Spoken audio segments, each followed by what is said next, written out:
from a very early age, and that's rubbish. I mean, that's not true. That's not true. But it hurt me. It hurt me a lot. When I was 7 years old, I was putting on chapstick. I pretended it was lipstick. I felt like I was a woman. All of these things, they hurt me so much.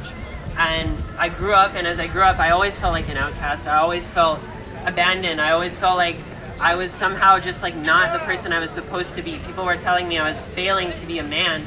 And it hurt me so much that people were calling me a man. And I started to say, no, that's not who I am. That can't be who I am. These things that you're telling me that boys are supposed to do, that boys are supposed to play rough, that boys are supposed to like dirty jokes. I don't do those things. I don't want to be called this. I don't want to have all of these standards and these restrictions and this hate imposed on me. And it hurt me in my soul so much for years and years and years. And I struggled so much to have any meaningful kinds of relationships. And as soon as, it wasn't boys have cooties and girls have cooties anymore, all my friends became female. I started to associate with femininity as much as I possibly could because that made more sense to me.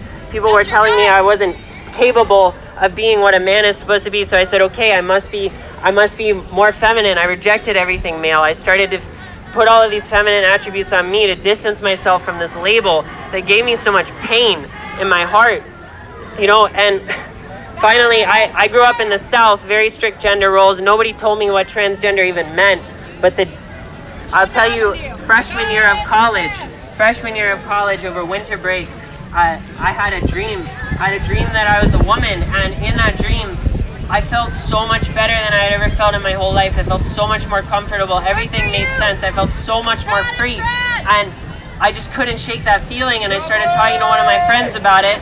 And she told me she had been in college for a semester. She met some transgender people. She said, hey, you can just be transgender. Hey, you can just dress as a woman. You can just identify as a woman. You can take hormones. You can do all these things. That's fine. And I said, and in that moment, I was like, wow, that is me. This all makes sense. For the very first time in my life, everything made sense. And suddenly I realized, wow, so I couldn't hold myself back from this anymore. It seemed like the only way to be free. It seemed like the only way for me to ever be comfortable in my own skin. And so I started being transgender. And let me tell you, being trans is hard. It was terrible. For years, I had so much insecurity. I would go get lunch and someone would call me male pronouns and it would ruin the rest of my day. I would feel like you're not even letting me be a human being. You're not even letting me make my own choices. And it hurt me so much. I'm getting to that. And it hurt me so much in my heart. And, for years and years I struggled with this. It's not easy being trans. And, but eventually I started to pass as female. I had friends who were so loving, who were so supportive. I started to internalize my identity as a woman. And it just felt so freeing. It just felt so much better. For the first time in my life, I was like, I can be comfortable in a way that I've never felt before.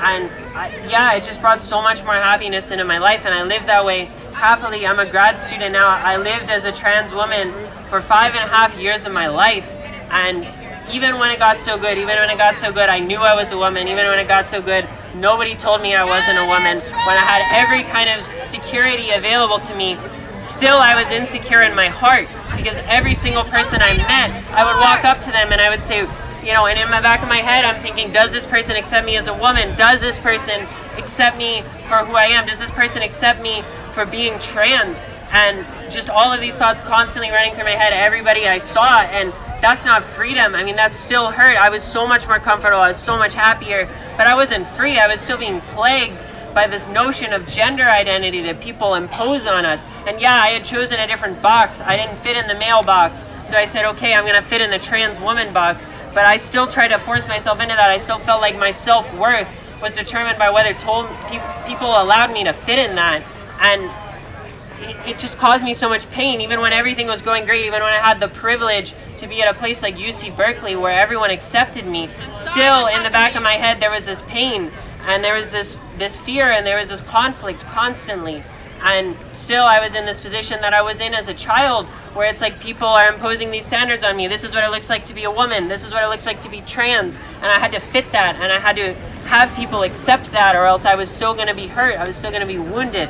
And so it was an amazing solution in a lot of ways, but it wasn't it wasn't enough. And at some point, I started to feel tired. I started to feel tired that I had to perform my gender identity every day, that I had to get up, and that I had to, you know, shave my face, and that I had to put on women's clothes, put on makeup, do everything so that people would think that I was a woman, because I was afraid that they wouldn't accept me otherwise. And it was so much fear and so much pain that I was living with. I have a question for you. Can I finish first? If Sure. you like. Just because it didn't work for you, why shouldn't it work for other people? I'm not saying it doesn't. Just let me finish, please. I believe my experience has been, and I've known plenty of trans people, and I think all of them live, or almost all of them live with this kind of pain and this kind of fear in their hearts. Yeah, it worked for me so much. Like, I'm telling you, I had very typical born again experience. I had a very typical, you know, being set free by being trans experience, but it just didn't solve all of my problems. That's all I'm saying. It didn't solve all of my problems, and I think every trans person I've ever met, it doesn't solve all of their problems. I mean, if you look at the rates of mental health issues, the rates of drug addiction issues in the trans community, like, it's way higher than the usual average. And this is even among people who have transitioned for years, even among people who are comfortable in their identities. And you ask yourself, why is this statistically this way? Society is transphobic. Yeah, and I agree that we should be loving more on trans people. I agree with you on that. I agree that that causes a lot of pain.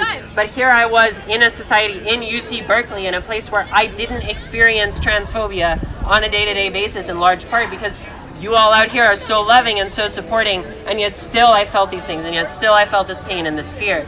So I don't think it can be entirely attributed to transphobia. And so the thing is, you know, it permeates I grew up without having any kind of Christian beliefs, any kind of religious beliefs at all. I didn't see any evidence of God. I didn't think he existed. I just dismissed him. But, you know, God came to me and a really powerful way saved me from a moment of just incredible anxiety, incredible, like, sliding into depression and hopelessness, like almost to the point of being suicidal, and God saved me from all that. That's another story, so I'm not going to go into that right now. But when I saw God do that, I was like, wow, God must exist. Like, I cannot explain this. I've been struggling with mental health my whole life, and there's no way that I could have saved myself from this situation. So I decided to accept Jesus. But here's the thing, I was coming into knowing Jesus with the perspective that, you know, I knew God is love, but I also knew that love is whatever anybody does that's happy, that makes them happy, that makes them healthy, that doesn't hurt other people. Like, love means you accept that, and then love means that you let them do that. And the truth is, I think a lot of the LGBT community believes that, but that's a pretty bad definition of love, you know? I mean, in the name of that, I accepted a lot of people who did probably way more drugs than was healthy for them because they seemed healthy and they seemed happy at the time, you know? There are all kinds of ways in which people can do things that make them happy and then make them healthy, but they could be happier another way and they could be healthier another way, right? And true love should be telling them that there is this happier way, should be telling them that there's this healthier way. And so, but I didn't understand that. I didn't understand that when I came to Christ, and so I thought, God is love. I'm doing this thing that makes me happy. I'm being trans. It set me free. So God must want me to be trans. And so I lived, you know, for months as a Christian, believing that God wanted me to be trans. And after that, another Christian talked to me and he said, no, God doesn't want you to be that way. And I said, you're wrong.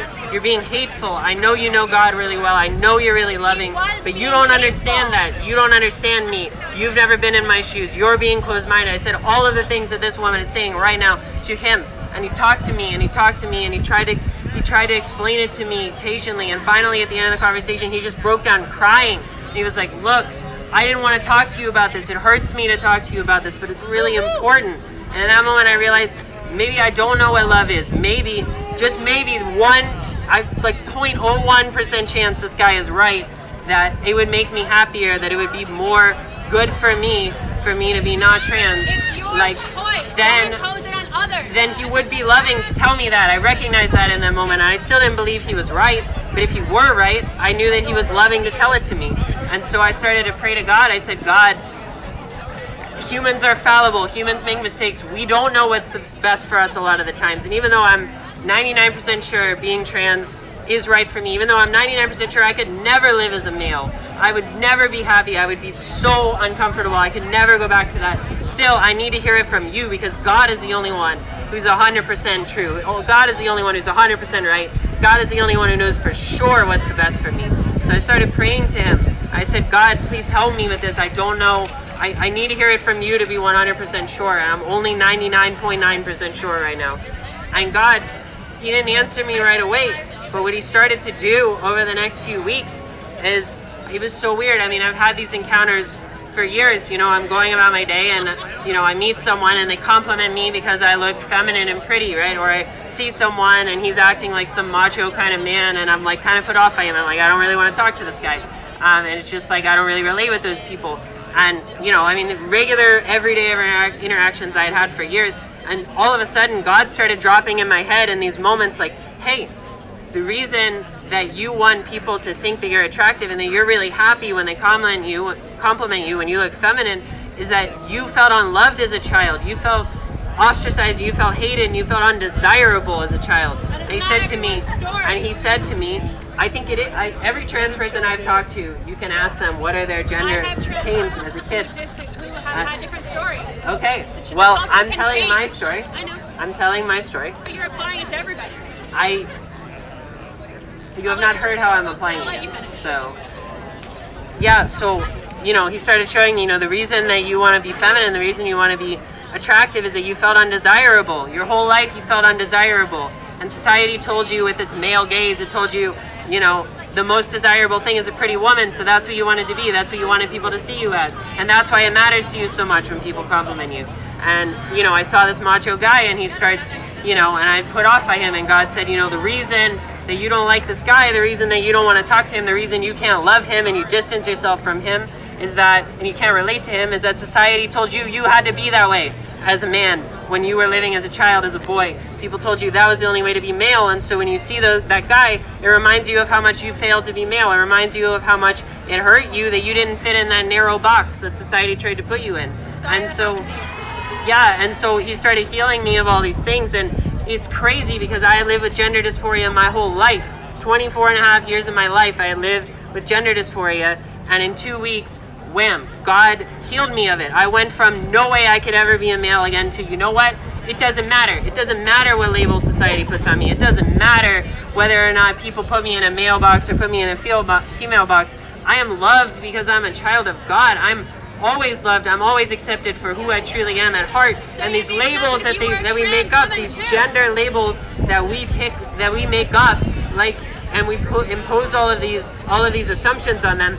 We're just hurting each other with them. And when we make up this label of trans woman, yeah, it's a label that fits people better, but we're still in this place, like I said, of now people have to fit in the trans woman box, and that causes more pain. And there are people in the trans community who are not as accepted as others in the trans community because they don't care as much about passing, because they don't care as much about looking like a normal woman or a normal man, because they don't want to be that way. Even in the trans community, we perpetrate these same kinds of hates that we have been hurt with, that we have been pained, that have pained us so much. We perpetrate those same problems because, but it also is within the trans community itself. And so my point is that just making more labels doesn't solve the problem. What solves the problem is having this realization that God led me to, that is, look, nobody is definable by the sum of the labels that we apply to them. Nobody is definable by just you are a male, you are white, you are female, you are black, you are all of these things. I mean, yeah, those are important. Yeah, that affects how we interact with people. But to say that it is your core identity that you are one of these things, to say that narrows the perspective of your identity so much. There are so many people who have so many different experiences that you can't just lump them all into this box. And the moment when trans people are going to be accepted, the moment when we're going to love everybody, regardless of their gender experience, the moment when we're going to have a society that's not so oppressive, that it doesn't hurt people and hate people and make them think that their gender can't match their body, is when we realize that, like, your body does not imply a very, very narrow set of standards that you have to be. It's when we realize that you are more than just the sum of your body and the sum of whether or not you are okay with the gender that people tell you you are based on your body. It's when we realize that we need to love people not so much to make them trans. We need to love people more than that. We need to love people like God loves them. We need to love people enough to say, look, whoever you are in your essence, I love you for that. And it doesn't matter if you call yourself a man. It doesn't matter if you call yourself a woman. It doesn't matter if you call yourself trans or cis or whatever. You're loved because you're a human being. And that's the perspective that we need to get to. That's the perspective that we need to get to. It's not about, oh, we need to be trans and then we need to love trans people. No, it's about we need to love human beings. We need to love people fundamentally because they're humans, not because of this identity. No, I'm saying Jesus calls us to love people because they are humans. Just because they're human beings. He says love everybody. It doesn't matter who they are. It doesn't matter what they do. It doesn't matter if you agree with them. It doesn't matter if they hate you. Still, you have to love them because we are all human beings and God wants us all to experience love from each other. He wants us all to experience love from Him. He wants us all, God is love, and He wants us all to experience love, not a conditional love, not a love that's subjective on, that's predicated on, oh, do you fit in the male box and the female box? Not a love that's predicated on, do you accept me for the box that I claim that I fit in? No, He wants us to love each other because they're human beings. He wants us to love each other because we are human beings, and human beings innately need and want and are deserving of love. Human beings. I'm sorry? How does voting against, how does abstaining from a vote, how does not voting for protecting people, which should be in line with what you're saying, how does that go along with loving people and protecting people? You're the one imposing labels onto this. Again, it depends on your definition of love. Now, as I said, what God has shown me, what God has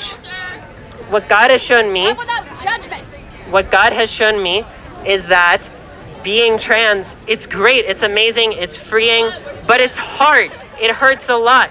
And God loves me so much, He didn't want me to experience that gender dysphoria. And He loves everyone so much. He loves everyone so much that He doesn't want anybody to have to experience gender dysphoria. And we do experience it, but He wants to heal us of that. And the thing is, I got to a point after I didn't experience gender dysphoria anymore, I was like, shoot, I don't need to be trans anymore because being trans is hard. Being trans hurts. I know that pain. I lived that pain for half a decade. I know it hurts. But the thing is, but you're hurting God other people healed right me. now. I'm just sharing my story. I'm just sharing love. The love that God has shown me, and I'm trying to spread that to people. I have free speech just as much as you have free speech. Speech is always a call to action. Yeah, sure. So, how can you say that you're sharing a story with no intent for an impact, and the impact that you are heading towards? The impact that I want to make is I suffered as transgender. Well, you cut me off, okay? But sure, you can finish. Thank you. The impact. Okay, we're here talking about Isabella Chow. That's what brought I'm me. here talking about the love of Jesus. That's why I'm here. Okay. I'm not the one who set up all these sites. But go ahead. Love of Jesus. All right. Let me think about how I want to phrase this. First of all, I want to say I respect the individuality of your journey. I am sorry for the pain you have experienced. But I do not believe the solution to that pain and other people is to say that you have to conform to a certain ideology. Maybe I see that you believe that being trans is not right for you. That's okay. It's okay to explore. All right? I am not saying you specifically have to go turn around and live your life and identify in a way that you don't want to live. But that's what you're saying to other people. You are saying that this way, there's nothing but pain down that road for anybody. That's not what I said. I don't think you listened to all of my words. I said being trans set me free. It made me so much happier. But there was still some element of pain. There was still this root problem of all these wounds that I had accumulated that caused me to experience gender dysphoria.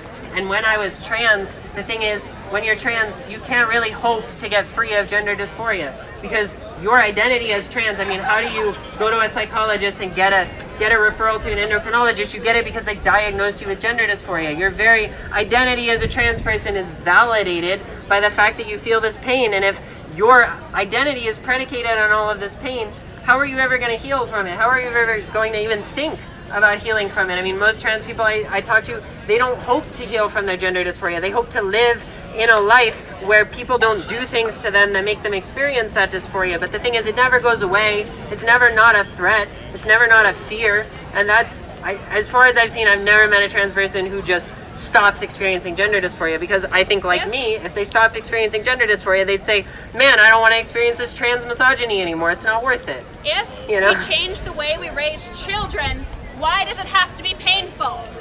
I'm sorry? If we raise children to believe that they can express themselves and identify however they want, if we break down gender roles, why would the experience of saying, hey, I want to identify this way, I believe that this is right for me, why does that have to be painful? What you're saying is that from what I've heard, you're talking about an inherent pain, and I am sorry that happens to so many trans people. Society has failed, because we should raise children to know that it's okay to be trans if that's who you are. I agree with you. And also, I want to say, I am not trans, so if I speak out of turn about an issue, I feel uncomfortable being the voice of the trans community in this way.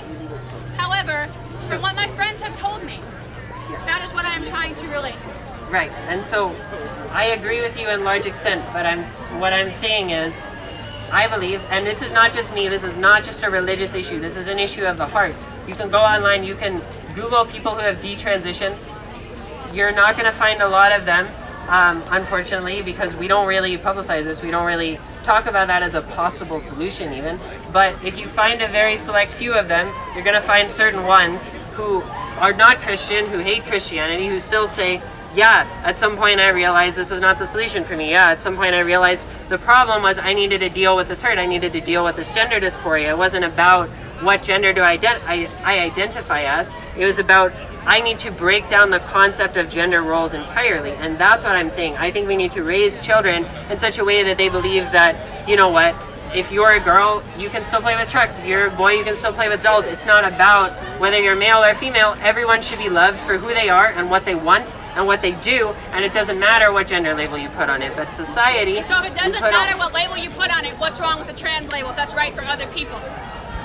What I'm saying is, because of the identity politics we have in our society, when you use the trans label as a solution to your pain, you are just institutionalizing that pain. You are just continuing to prop up the idea that there have to be these gender labels. You are supporting the idea that there is still a male box and there is still a female box, and some people fit in one and some people fit in the other, but me, I fit in this third box called being trans, right? And so you're not actually breaking down the structure of these boxes that is hitting people over the head when they're young, that is causing them so much pain. You're not actually acting out against that. You're not actually speaking out against the hate and the pain that that's causing as a child. You're just saying, no, you can still have your boxes that are hurting people. I just want to have the right to be in my own box.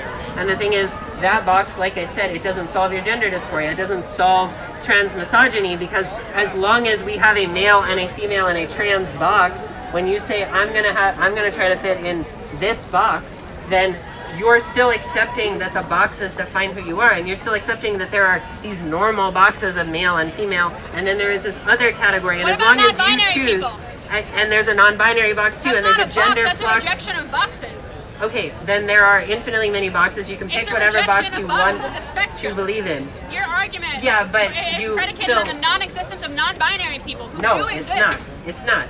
Yes, it is. No, it's not, because I agree that non-binary people reject a lot of these things, but that's not usually how it's framed. Those people, they identify as non-binary. They put themselves under the non-binary label. Every non-binary person? I'm not speaking for every non-binary person. All my non-binary friends talk about it as a rejection of the binary. Yes, but they still. But what is the alternative? The alternative is there's a spectrum, right? Or the alternative is maybe there's fluctuation, or things like this, right? So you still accept there is a male category and there is a female category, and then there's all this other wonkiness in the middle, and that's great, but it doesn't reject the male and the female that are already there, right? It doesn't break down the idea that there is even a label of male and there's even a label of female, because for you to be non-binary, that means there's that and I'm not there, right? It doesn't mean there isn't that and there isn't that, because if there weren't either male or female, it would not be non-binary, it would just be I'm a human. I'm a human, and it doesn't matter what label I am, right? Your words are nonsensical right now. I don't think they are. What is it that doesn't make sense to you? The idea that one person's identity is your business. I'm not saying it's my business. Then why are you speaking about it into a microphone right now? Because I want to try to help people to avoid the pain that I felt. And a lot of people out there, I think, do feel this pain. And a lot of people out there, I think, don't resolve that pain. And I mean, you look at rates of suicide in trans populations, you look at rates of mental health in trans populations, it's abysmal. We need to do something about that. Yes, we need to fix the transphobic laws that Isabella Chow said was not It's not in favor. just about the transphobia. That's what I'm saying. My experience, the experience of a lot of other people who have detransitioned, is that it's not just about the transphobia. And that's why I think this message has to be heard. Maybe for some people it is, but I think the thing is, until we have this conversation, until we have people who are willing to hear this side of the story and say, yeah, maybe that applies to me, maybe it doesn't, we're never going to have meaningful dialogue about how many people this might help, because you're just saying, no, it's always hateful if you don't accept that everyone is supposed to be trans, everyone is allowed to be trans. I'm not saying everyone's supposed to be trans, okay, my friend. I'm saying we should give the freedom to people to do that. Yeah, and I'm not saying that we should not give people the freedom to do that. I'm saying people also need to hear this voice. People also need to hear that being trans is not the solution for all people. And the LGBT community silences that voice. I mean, like I said, you can find these voices on the internet. What you find consistently is all of them are really sad to have this voice, are really sad to have this experience, feel completely unheard because the LGBT community tells them you are being hateful, when all they're saying is, this is my experience and it might help some people and it might not help some people. Listen, I'm trying to be a good ally, and I don't want to speak for a community of which I am not a part. Sure. So, what? Oh, so I'm very aware of that position that I'm in right now. Yeah. Like, I should not be anointed the spokesperson of the trans community. A trans person should be anointed the spokesperson of the trans community. So I don't think we can have a single spokesperson for the trans I know. That was a hyperbole to make my point. Is that sure. I do not believe I am the person best suited to be having this conversation into a microphone on Sprout Plaza. Okay. But all I am saying is that people need to have the freedom to express themselves how they want. How you are expressing yourself, that's okay if that works for you. All right? I am concerned when you came to me and talked about how my father must not have loved me. That you don't want me to talk about that on a microphone. No, I'm just saying that was an indication to me that you do not understand my lived experience. I'm not saying I understand your lived experience, and because of that disconnect, I am just calling for the need to let people use the labels, wear the identities, to be the people who they are. That's all I am saying. And I disagree with the notion that we have to tell people that, oh, this thing, there's an underlying root cause that will make this bad for everybody. Maybe it's not the right fit for some people. For example, I am a cisgender woman. The trans label would not fit me. That is not who I am. But I'm not going to try to speak for other people. I'm not going to say that there is something rotten in the core of that when I don't understand it. You're not saying gender dysphoria is bad. You don't think that's bad. I'm saying it's bad that people feel pain. Yeah, and I'm saying that too. And what I'm saying is there is hope that gender dysphoria can be cured, even for people who have lived with it their whole life, even for people who think it's an inevitable part of their identity, even for people like me who lived a decade and a half, half of a decade as trans, thinking that the gender dysphoria was always going to be there and I just had to minimize it and I just had to hide it and I just had to live a life where I didn't experience it. I think people need to know that they can break free of gender dysphoria, that it is possible, at least for some people. I think that's an important message to hear. Your story breaks my heart, and I'm sorry that you lived the pain that you have. I truly am. And I'm not going to say, but I'm not trying to stop you from sharing your message. I've been out here yelling myself hoarse all morning because of these people you've allied yourself with. And I've been out here sitting here praying for them and praying for you. I'm not here to try to spread hate. I'm not spreading hate either. I'm just saying Jesus is gay. and you're calling people dicks, and you're calling people slimy, and you're saying I don't like anything about you, that's what I'm saying. We need to like people because they're human beings. We don't need to like them because they agree with us. We don't need to like people because they're male or female, or because they're in a place of privilege, or because they're not in a place of privilege. We need to love all people because they're human beings. My way of loving people is to protect the vulnerable population. By yelling at the people that their martyr spoke out against. I am protecting the people that their idol has spoken out against. That is my way of loving people. That is my way of caring for people. And I do not believe I need to be polite for my message to be right.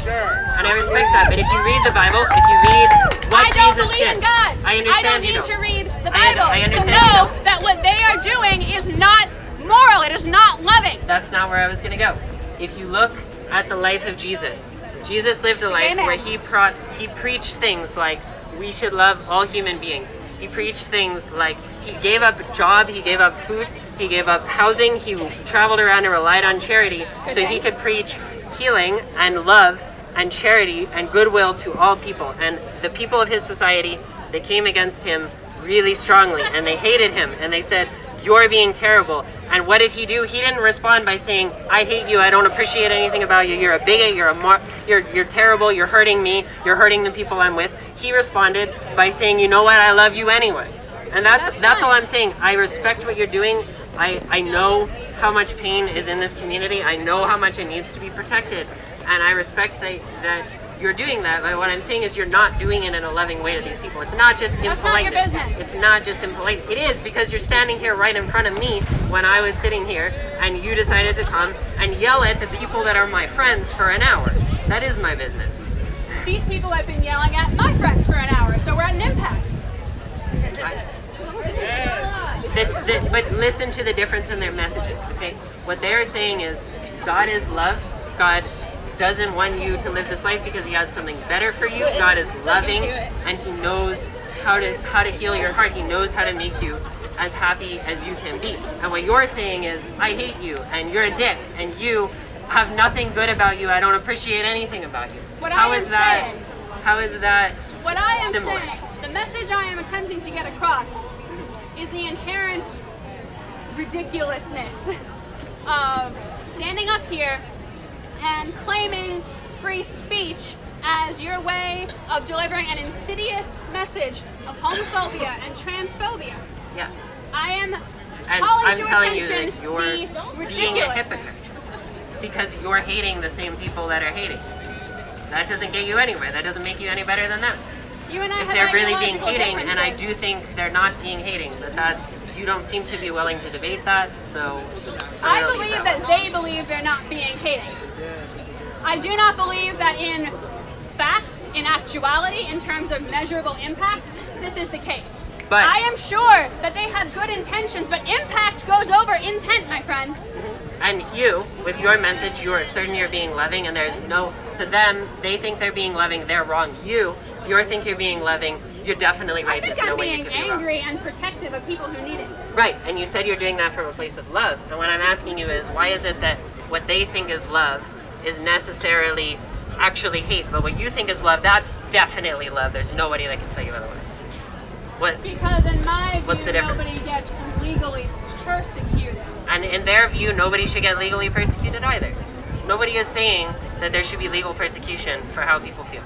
Nobody is saying. Isabella Chow did not say that. No, she didn't. It's debatable.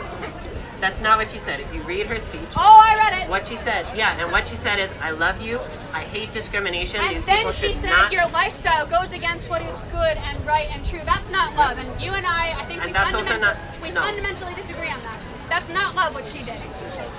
Okay, It's not love. but you're coming at that from a perspective of this is people's real identities, this is innate to them, and therefore... I don't care if it is or not. I think people should have the right to pee where they want and kiss who they want. It's not complicated. I think it's a lot more complicated than that. So let me ask you this. If Isabella Chow had gotten up and said, we have a bill on the floor to support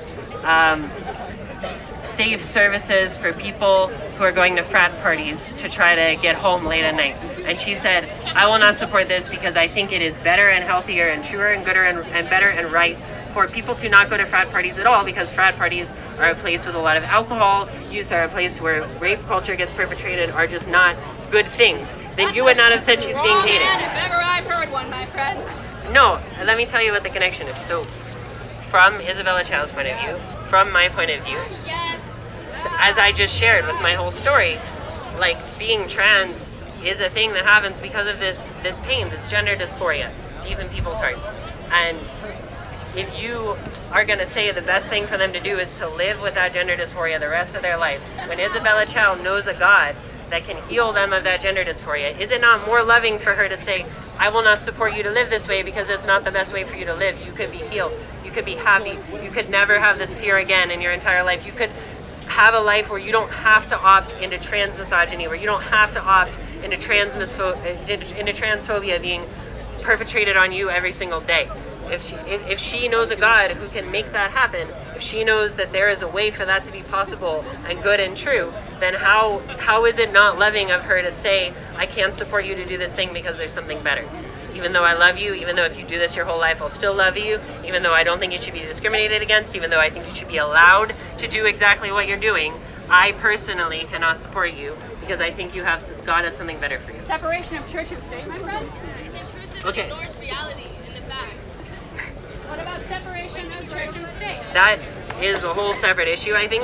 No, it's not. Okay. It's not at all. Because It is. she used her religious views to inform a legal state, well, not the whole state, but our little micro-state Sure. decision. So separation of church and state And is let me ask key. you this. Separation of church and state is key to this issue. And let me ask you this. Everyone in that place who was an atheist and who voted, you don't think that being an atheist affected their vote at all? No. So how is that, how so? How not? Because if they were Christians like Isabella Chow, they would have done what she did, probably, right? I So know Christians religious who never view, would have done that. I understand, but some Christians believe what she believes, and some Christians would have done that. So religious view, it innately affects your morality. Even if you don't have a religion, that innately affects your morality. It innately affects what you think is true. You can't say that someone can't vote on what they think is true and what they think is good, right? I mean, that's the only way that we can vote, and I'm telling you, whether you have a religion or not, your opinion on religion is going to affect that. Your opinion on whether God exists is going to affect that. So this is not an issue of separation of church and state. This is not her trying to legislate laws that impose Christianity on people. This is her saying, these are my morals, and yeah, I have them because I'm a Christian, but these are my morals. And everyone else, they voted on their morals. Amen. Okay. Good. Well said. Vote on the fact that gender and sexuality are social constructs and don't exist without society. Take Psalm Yes, 135. that's exactly my point. That is exactly my point. We need to stop making up this idea that there is a male box and there is a female box and there's a trans box. Real implications and consequences despite Yes. being social constructs. You can't use them being social constructs to invalidate the real consequences. I'm not invalidating the real consequences. I'm not invalidating the real consequences. Conversion therapy on folks who choose to identify I'm not forcing conversion therapy on anybody. What I'm saying is that the solution to we have these social constructs that do damage is not let me make up new social constructs that don't do me damage and then everyone has to accept them. The solution is no, we can't stand for these social constructs that do people damage. No, we need to tear that down. We need to tear down the lie that men have to be this way, that women have to be this way. We need to tear down the lie that says that there's all of this stuff, and we need to say you are loved because you're a human being and you can be whoever you are and we will love you for that. It's not new. There are all sorts of societies Yes. that I'm not have saying different it's new. concepts of gender. You said these new boxes, they're not new. The box of being trans, the box of being non-binary, the box of being gender flex. It is new that these are socially recognized and that there are huge movements that are gaining legal Western protection. society. Yeah, sure, in Western society. I'm sorry, I speak from a Eurocentric perspective. You're right. I'm talking specifically about our culture because that's where we are and that's what we're talking about. You know, male Right? and female largely originate because of evangelical beliefs, right? The boxes that you're speaking about that you want to deconstruct originate or created in Okay, Christianity. They're I believe, evangelical. yeah, I understand. But what I believe is that God made male, he made female, and What about he intersex did not folks? say men have to do, men Intersex folks are as common as folks that have And yes, and he created intersex, and he created Biological all of these other sex things. is a spectrum as well. Yes, I agree, and God created it that way. And we can go on a whole conversation about why he created it that way. It's a different story. But what I'm saying, I attend school here. What I'm saying, I'm a grad student in the math department. What I'm saying is that it's not, the problem is not that there are some people who are born male and there are some people who are born female. The problem is that society imposes all these things about what does it mean to be male and what does it mean to be female, and once we encounter that, we say that's not what I am, and we start to say, oh, I must not be male, oh, I must not be female, I can't be loved if I'm male, I can't, because society has put these boxes. God didn't say that men are not allowed to play with dolls, and yet when I was a child, I was hurt because I believed I couldn't play with dolls. I felt ashamed of the fact that I wanted to do that. It's these kind of things that cause pain. What? God never said shit about trans. He did, actually, but you probably don't want to hear that. So there is a specific verse in Leviticus. Oh, Leviticus, my old friend. I Are you understand wearing you don't clothes like of different kinds of cloth right now, my friend? Have you eaten shellfish in your life? Okay, so this is another complicated religious question that I don't think you want to debate me on, but we can go there if you want to. So the thing is, there are a lot of things. So in the translation from the Old Testament to the New Testament, there are a lot of things that changed. Jesus created a new covenant with people. Before it was in order to be counted righteous, you had to follow all of these laws. And Jesus said, no, I break that off. Everyone is going to fail to follow the laws, so I die for your sins. And that means you don't have to follow the laws perfectly. And there were a lot of things that Jesus said no longer apply. And for one thing, you don't have to keep kosher. We don't have to honor the Sabbath necessarily. Like, these are all things that can be questions of your faith. But that doesn't mean that some things that God says in Leviticus are not still true. A lot of them are actually repeated and specifically and purposely with the same language echoed in the New Testament. One of those is homosexuality. I don't know of a place where the trans, and we can go into that if you want, you seem to not think that's true, but I don't think you want to get into scriptural details because you don't believe in it. The ones that are valid are the ones that are repeated, and he didn't repeat the ones where he said anything about trans people? No, I'm not, that is not my point. So that is one point, and another point is that I think anything that, like, you can see two different flavors of these laws. One of them is cultural, one of them is things like you can't wear cloth, you can't do these things. And another one is about identity. It's things like the Leviticus verse about, people not supposing to wear the idea other of gender clothes. homosexuality being an identity is actually fairly recent. For a long time it was considered I was talking about being trans, but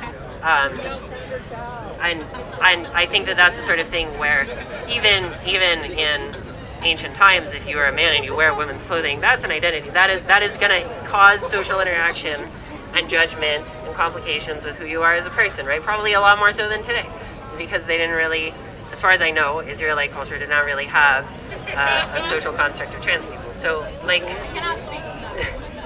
and I can't speak authoritatively to that either, but my point is, I think that it's a really complicated issue, and I'm not, yes, you can argue that the verse in Leviticus is invalid, you can argue all of these things, you can argue that the verses about homosexuality are wrong if that's really what you believe, but the thing is, at the end of the day, it's going to be a thing where it's like, if you come into it believing that being trans is the way God wants people to be, you're going to find a way to say that's not how it works. And if you come into it believing that being homosexual is the way God wants you to be, you're going to find a way to interpret the scripture to be that way. And that's why I didn't get up here and start preaching scripture. I started preaching my experience, because my experience is that God loves us all too much to want us to suffer from gender dysphoria. God loves us all too much to want us to carry that pain our whole lives and to just try to mitigate it and to try to find a lifestyle where it doesn't hurt us. He loves us more than that. So maybe the solution is that God wants us to make society less transphobic. And I'm saying maybe the solution is to get more radical than that. Maybe the solution is to say God wants us to stop saying that your love is predicated on what box you fit in, on whether you're trans or whether you're male and whether Nothing you're I have said says that love is predicated on what box you're checking. Okay? But you can love someone who is trans and you can love someone who is cis and not care about those things and still respect the fact that those are their identities. Your love doesn't need to be predicated on someone's identity for you to respect that identity. Okay. And for you to love the identity. You don't need to say, I don't understand what you're saying here when you say, oh, love is only predicated on someone fitting into a box.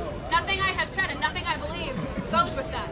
Because I have people who changed identities, changed labels, changed pronouns, changed names throughout their lives many times.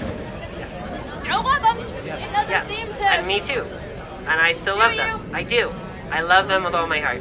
Because what I'm telling you is we need to get past this idea that it's this category and we need to learn how to love that particular category. No, we need to start saying love should not be predicated on categories at all. Because if you break down transphobia, you're right. Trans people are going to be so much happier.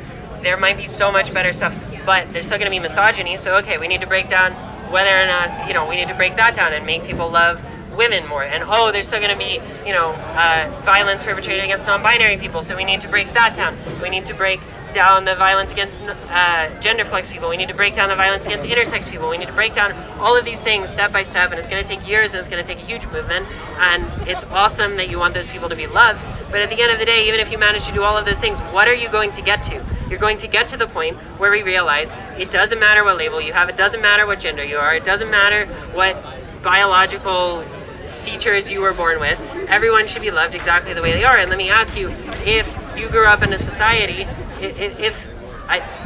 at least I can speak to my own experience here. If I grew up in a society where nobody told me that I had to be a certain way because of my body, where nobody told me that I had to fit in this mailbox, where people told me I'm going to love you no matter what box you fit in, no matter how you are, it probably wouldn't matter to me what box I fit in, because it wouldn't have caused me pain to be in one box and it wouldn't cause me less pain to be in a different box. So what I'm saying is what we need to get to is the end result of what you're trying to preach, which is stop caring about, this person is in this label and we don't love them, we need to love that label. No, forget it. Just say, look, we need to love everybody. It doesn't matter what label you are. It doesn't matter what you do. It doesn't matter what you think. It doesn't matter what you say. We love you because you're a human being. That's my point. What about anything I have said about trans people? What about that told you that I'm not also saying we should love everybody? I did not say that you're not. The people who are preventing that sense of loving everybody is the people who feel the need to alienate people. The people who need to say, oh, you're doing this, but you could be doing this thing instead because Jesus, No. No. The thing I'm trying to say is you and I are agreeing on loving people no matter what. Yes. You and I agree on that. Yes. And what I'm saying... What is your point then?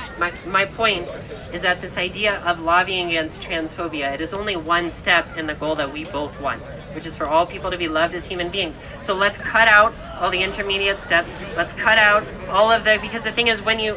okay, let me give you an example. So the problem is when you fight for the rights of specific groups, what happens when you come into contact with the systemic power structures that exist is that there is a pressure that influences and infiltrates that movement to have those people and that movement and that advocacy align as much as possible with what society already has. And this is how we get things like homonormativity, like the idea, which is a real thing. I understand it is not the same as heteronormativity. It does not carry the same weight of systemic oppression, but it is a real thing, and it has done violence. Or Black Lives Matter, because the point is that we need to fight for people who need the protection the most right now.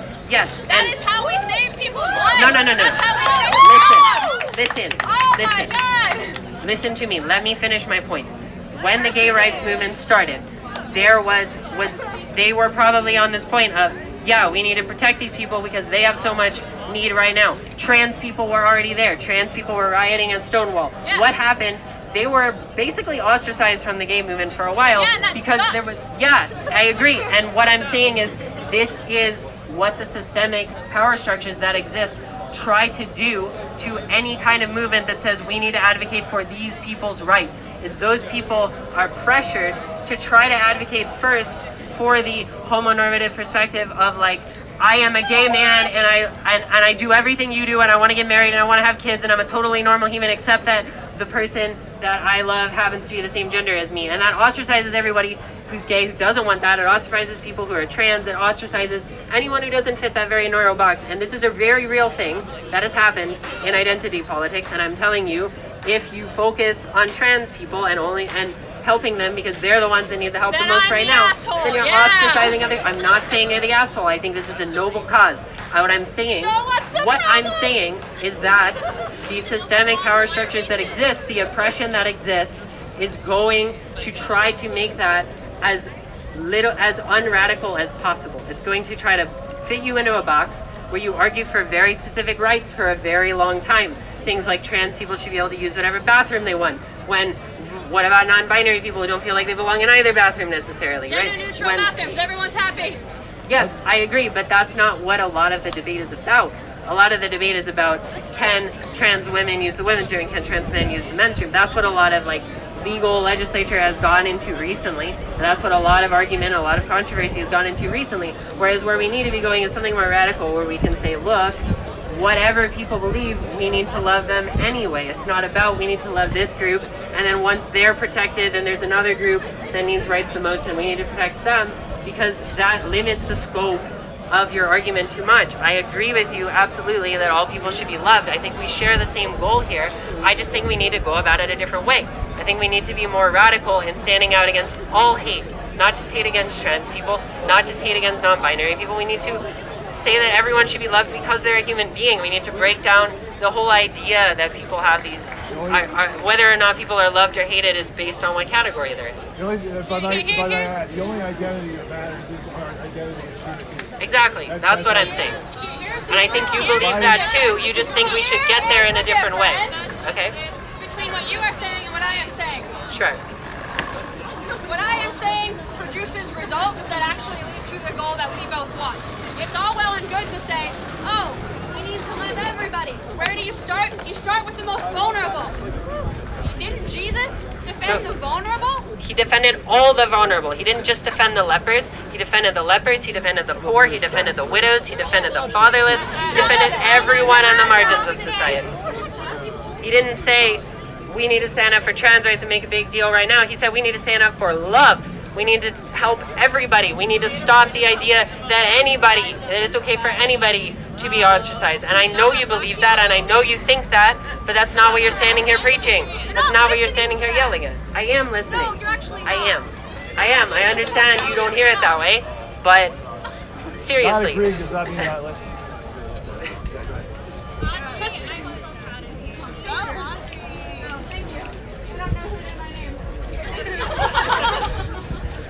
Listen, I can see we're not going to change each other's minds. Sure, I'm not here to change your mind. I'm just here to give another opinion because I think it might help some people. No, that's fine. I'm not going to change your mind. I have said my piece about your piece. Your story makes me very sad. I'm really sorry that the things that have happened to you have happened to you. I am sorry for the things you struggle with. I am glad that you found a refuge that makes you happy, in this case, religion. I don't begrudge anybody that. Not at all. I am happy that you went on that journey. That journey, I understand that the teachings of your religion are fundamentally against what I'm about to say, but this isn't, your journey does not help everybody. Okay? And you have a right to say your story, to say your opinion, and hope that it helps people. I want people to be helped, so we're on the same page on that. But the thing is, we just fundamentally disagree on what makes an effective use of the ideals, the effective path towards the thing that we both definitely established that we both stand for. Okay, Yes, so I don't, you think you should focus on one, care. and I think we should do that one and all the other ones at the same time. Oh, but yeah, I mean, sure, that's great, but right now, certain groups are under attack, and to the end of not having that bullshit go down. All I'm doing is standing here and saying, hey, what if we didn't do that? So can I ask you a question? Yes. What is it about what these people say that makes you feel like folks are under attack? Where do I start? Anywhere you want. Alright. So, do you believe being gay is a sin? I do, right. There we go! Whoa. How is that hateful? Depends on how you If define you it. asked him, do you think drinking, if you asked him, I don't know, for instance, do you think lying is a sin? And he said yes. Would that be hateful against anybody who ever tells a lie? I think that the complexity is when you look at societal systems that systematically oppress people for being queer, for being trans, they feed off of things like, oh, it's a sin. Look at any history class and you see things like that. So It is dangerous rhetoric. yes, I agree. So let me ask you again. I referenced you earlier. I can give you links if you want. There are many, well, not that many. There are certain blogs of detransitioners that you can find on the internet. Many of them, because of this systemic stuff you're talking about, it's going to be, gender dysphoria. It's better to live with gender dysphoria than it was to be trans.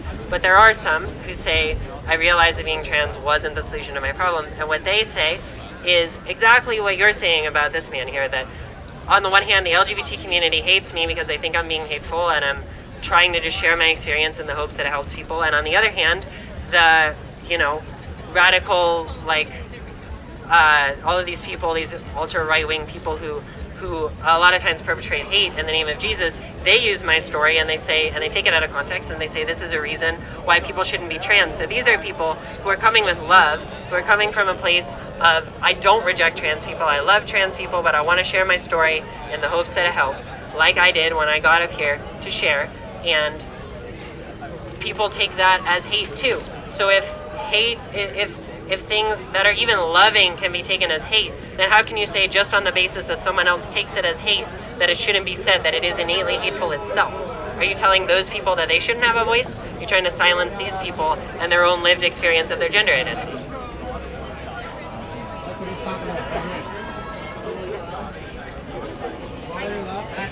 Right, so that's where I thought we were going to go. And I also want to push against that. I don't think that's what the LGBT community actually believes. I don't think, and I know that's something that a lot of people say, but let me give you some examples. There are a lot of women who experience their lives as straight women, cisgender women who experience their lives as straight women for decades of their life, and then they discover that they're gay, and they become gay. And the only way within the narrative, that, or whatever it is, however it is that you want to describe it, they start to identify as gay. And the only way, if you believe that being gay is an identity, the only way you can explain that experience is to say they were gay all along, society brainwashed them, their experiences were built on a lie for 30 years of their life, and then they came to know the truth. Or and they were bisexual. Well, okay, the same applies to bisexual people. No, but I'm talking about people. Over time. Yes, and that's what I'm saying. If you think that sexuality is fluid and can change over time, you cannot say it is an innate identity from birth. Those are direct contradictions of each other. No, they're actually Yes, they are. not. Okay, how do you reconcile them? They were born in a way that their sexuality is fluid, and other people are born in a way that their sexuality is not. Okay, here's an example. This is simplistic, but it's the best I can do on the fly. This back and forth we're doing right now. Sure. My hair is brown right now. Yes. It is going to be brown for a long time. Yes. To not come out of a bottle. It's Yes. came out of my head. Okay. Assuming I live to old age, my hair is going to change color. Yes. It is still true that I am a brunette now. It's going to be Yes. true that I will have gray or white hair or whatever later. Yes. So it's very simplistic, I know, but the things that are innate, Yes. things can change over time as well. You don't need to see things in terms of only static or only fluid. It's more complicated than that. And more Okay. than that, And what I think... Okay, sorry, I'll let you... more than that, even if I accept your notion that, oh, we can't say it's an innate identity, I can understand the rhetorical value on that, on both sides of the fence. I can understand the strength that that can bring to particular arguments on both sides of the fence. I have thought about this. Yes. Even if I take that, my response is, who the fuck cares? Let people do what they want to do. It's fine. Right, but I think that the way in which we express why people should be able to do what they want to do, that's an important condition. And when you try to say this is an innate identity, you box yourself into all kinds of other complicated things. And I think what you really want to be saying, what a lot of the trans community is tell me saying. What I want to be saying. Okay, I don't presume to speak for you. What I think a lot of the trans community believes, what I believed when I was part of the LGBT community, is that people should be allowed to identify however they want and at any given point, and we should love them for that identity as they are living it right now, and they should accept it as real, and whether or not it changes over time or whether or not whatever, like, it should be true because that is their lived experience right now, right? I mean, does that seem reasonable? That sounds to me like what you're saying, because you're saying I'm a brunette now, my hair will change color at some point. Both of those are valid, and so I would protect them from people who don't. I would protect them from people who don't. Yes, because I don't think Isabella Chow is against protections for LGBT people to not be discriminated. Have you read the statement? Yes, I have read the statement, and should read it again. 4.5 paragraphs of it is, I love LGBT people, I hate discrimination. My friend, if I say to you, I love you very much, Yes. and then I punch you in the face for no apparent goddamn reason, are you going to believe the thing I just said? Isabella Chow did not punch anybody in the face. She did not vote no. She did not vote no on this bill. She said yes. But that is not an indication that she doesn't love those people. It indicates that she's not willing to go to bat to protect them. I'm sorry? It indicates that she is not willing to go to bat to protect them. Wrong. It indicates that she thinks there are better ways to protect them than that bill. Like what? She hasn't proposed any alternatives. Except for Jesus. That's not feasible right now. Like loving them in the way that she tried to express in her statement. Loving them doesn't do shit if she's not willing to back it up. It's all talk and no action. Thank you. Yes, I agree with you. Okay. America says land of equality, love everyone, whatever. But the fact is that certain people don't get the opportunities that others do because of systematic structures that I are agree. put in place. And And if it's you're not complicated. willing to fight against those structures, then what are you doing? If you, let me ask you this. Do you agree that loving someone means you want what's best for them? Yeah, but I don't Yes, think that I loving agree. someone is an exception. And I agree that that's bad, and I think Isabella Chow agrees that lack of privilege is bad. And I'm not. Do you believe we're backed up by Listen, I action? can't presume to speak for her. I can't presume to speak for her. We're here without her. We're here like separate from her, just trying to defend her because as far as I know, no. I don't think anybody has contacted her about it. My point is, you're right. You bring up a good point. We need to have a serious and loving and vulnerable conversation about what the best way is to protect transgender people. And I think Isabella Chow, when she abstained from voting, it was because she believed that that was not the best way. It's a very complicated question. What actually is the best way? Despite her not making any real change. I Her not having a plan to make any real change. The answer is yes, I support her because I believe that she did what she felt was right, and I believe. Do you think what she did was right? Do I think what she did was right? Yes, I do. Now, the question of whether or not she should get into a dialogue and, talk about what is the best way to help trans people, I think that's another question. But it's a very complicated question. It's probably a question that is not going to be effectively addressed by all of you here yelling at questions at me and not at Isabella. I think it's a question that's best had over time, one-on-one, and in a situation where we can lay down all of these arguments about you're hating me, so I need to yell at you and I need to silence you and I need to tell you. And in the meantime, A lot of people are. Like, the thing Yeah. is, why are you supporting her before she puts in place any alternative plan? Before she makes the move to take I an support action? what she has already done. When she does something else or doesn't do something else, I will evaluate whether or not I support that. What has she done? What has she done? She voted to abstain on a bill out of love based on her own beliefs. And I realized none of you think it was out of love. We have fundamental differences on this point, and that's why I was trying to flesh out this question of identity. Because the fact is, if identity as a trans person, as a gay person, is not an innate part of your identity, but it is a thing that you can choose at any point and that you should have the right to be loved for and to be accepted for whenever you choose it, whenever you experience it, whenever it is your real lived experience.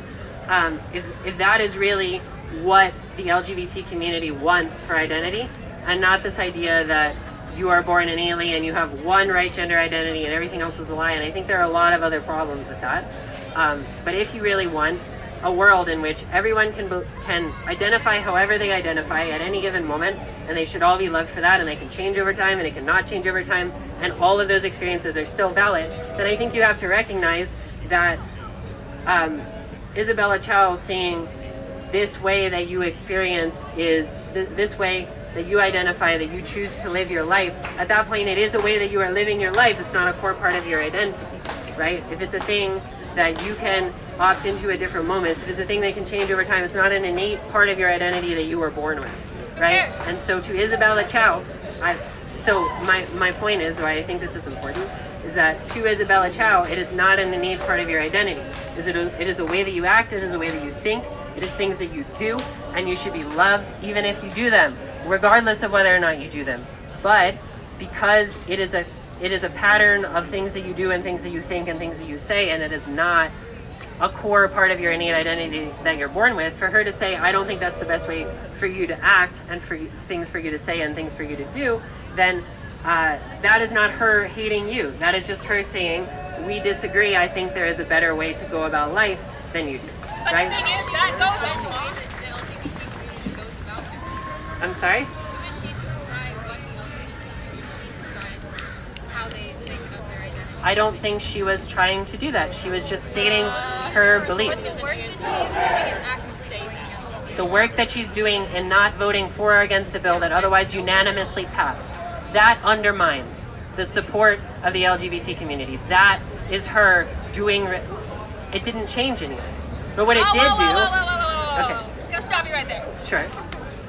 Just because the act did not end up changing things doesn't mean that it's not a very scary thing to see. Because when you're sitting here existing as a Yes. queer person, Yes. and you see somebody, with power over you say, even if they're the only person in a room with other people, that is a threat. That is a dangerous thing to see. It's the first falling of pebbles before an avalanche, if you will, before a potential avalanche. And it is something that needs to be spoken out against to prevent that bullshit from going any farther. So just because to say that, it didn't end up changing anything, it's fine, why are you getting so upset? That's nonsensical. If 50 people are in a room and they're taking a vote on whether to dump a bucket of water over your head, and 49 people say, no, of course not, why would we do that? This person has done nothing wrong. And one person says, well, I don't know about that. I'm going to wait and sit on this one from the sidelines. You're going to be side-eyeing that one person next time they stand next to you with a bucket. So, I agree. This is a real problem. This is a serious thing that we should think about. I understand that you have a point. But I think that to view it, in these very restrictive, in these very particular absolute terms, is a very slippery slope. Because what you are saying is, it is justifiable to vilify and to silence anybody who we perceive as it being possible that they could influence other people to do systemic harm, right? And then you get into all kinds of other questions about, okay, so who is it? Who is it that is really creating that possibility? How far does that possibility go, right? I mean, you could, so consider this. I can make the same argument that you standing up here, yelling at all these people, you standing up here saying that all of these people are terrible and that there's nothing that you love about them and that you don't like anything that they do and you don't appreciate anything that they do. That, I could argue, even though Christians are probably not a marginalized identity with systemic oppression. Right now, they're not. But I could argue by the same logic that you just said that could be the pebbles before the avalanche. That maybe 5-10 years from now, we will get to the point where we think that Christians are so hateful, where we are convinced that Christians are doing so much damage to other people that we don't even allow them to speak, that we don't even allow them to have their religion. Is that right? No, the difference between you and me right now is that I am dealing with an event that actually happened. Okay? You have not. Wait. Whoa, let me finish. First century. Okay. I am dealing with an event, a vote, that really took place. It happened. And there is real transphobia, real homophobia that's happening to people right now. Yes. But that deserves more attention. And also, by your logic about, you can say the same thing about me. I have no power over these people. I'm a college Isabella kid. Chow. I am a college kid with a sign I printed in dough. Yeah. Okay? It cost me 8 cents. What the hell? Anyway, I do not have voting power over what these people do in the same way that Isabella Chow had voting power in that situation for trans and non-binary students on this campus. It is not the same thing. The impact matters. The impact of transphobia that exists right now matters more than saying, we need to love every single person, so let's focus on the people who are facing no consequences right now, namely Christians. I'm not trying to focus on them. What I'm trying to do is to point out, first of all, a question. Can you name one instance of systemic oppression or marginalization that has happened directly as a result of Isabella Chow's abstaining? It's been like 2 weeks. Yeah, and can you name a single person who has directly been harmed in a way that they would not have been harmed if Isabella Chow had just voted yes? Yes, my friends. Reading the statement was extremely upsetting. It was... And was it her choice to have them read it? Did she make them read this? Oh my God! To represent students, you don't give them an option. If I'm she's sorry? our representative, she needs to care about us in a better way. And she does care about you. If she makes a statement, she has the intent of it being read, of it being heard. So for you to say, does she intend for queer and trans people to see that? That's ridiculous. Because if that's true, her intent to help people by saying, they should come to Jesus, if she didn't think any of them would hear it, then what the hell is the point? Again, this is a very slippery slope, because how many people can you say, how many people can you silence in the name of the fact that some people who are listening to them might be offended? I'm not silencing I'm her. often I'm saying offended. She's a dick. Wait. Okay. And I am personally offended when you curse. I don't like cursing. It hurts me. So, are you gonna tell me that I have the right to silence you because it hurts me? Because I didn't choose to sit here and listen to you, but you came and you started talking. You can walk away. We can't walk away from laws that are passed about our bodies. Wait. So I can walk away. I can walk away from you talking, but other people can't choose to walk away and not listen to Isabella Chow's statement. No, because she intended to be heard. You intended to be heard too. I'm talking about the impact of what she was trying to do. I understand the impacts are not the same. I'm not trying to say that systemic oppression is different than non-systemic oppression. It is. What I'm saying is, but it's a slippery slope. Say that she had the outcome that her vote spoke for, which is that I don't want to see this bill pass. We can't walk away from that. That's why it's dangerous. That's why it's different. How do you know that the opposing position is not dangerous? If she had done that, then there probably would have been a new conversation about what vote can be passed, what other that is not necessarily to say that people would have been without protection because of it, right? I mean, this is an ongoing conversation about how we can help people, how we can love people, how we can protect people, and whether or not this particular vote gets passed does not necessarily derail that conversation. Now, you're right, people need protections, but no, I'm saying that Isabella Chow, if everything that she knows, and if you respect that she's had a lifetime of experiences and knowledge and brings some perspective to the table that is worth hearing out, possibly, at least there's a chance that it could be relevant, then I think what Isabella Chow was saying is this is not the best way to help these people, and then we could, if she had gotten her way, I think we would have entered a dialogue about what is the best way to help these people, what is the best way to protect these people, what is the best way to love these people. But so I'm not saying, I don't think that she is that her desire was a world in which trans people wouldn't have love and protection. I think her desire is to talk about what that really means and what the best way to do that is. That doesn't matter if she is simultaneously voting for a world in which that happens. Talking about